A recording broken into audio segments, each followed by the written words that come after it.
A related development, protesters in Zamfara earlier today reconvened and took to the street protesting against insecurity.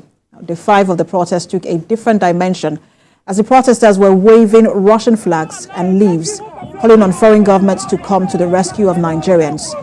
The protesters, mostly youths, women and children, were armed with placards chanting different songs.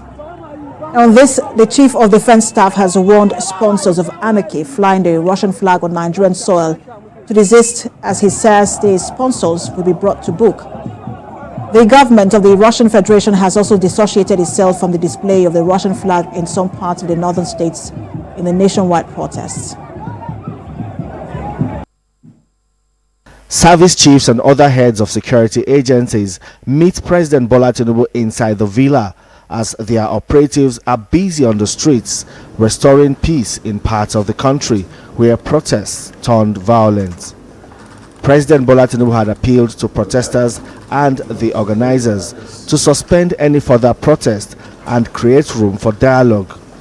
The president insists he has a duty to ensure public order in line with his constitutional oath to protect the lives and property of every citizen, and his government will not stand idly by and allow a few with a clear political agenda to tear the country apart.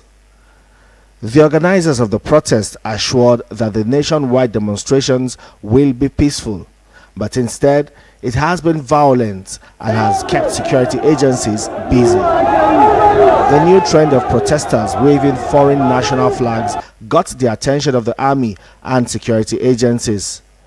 After meeting with the president, they declared that such acts will be treated as treason. We're also aware that all of us have seen it, where some foreign flags have been flown within the sovereignty of Nigeria, and that is totally unacceptable.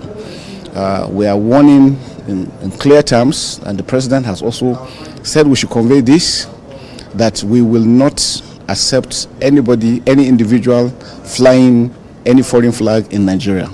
All security agencies are here to defend democracy and make sure that democracy continues to strive.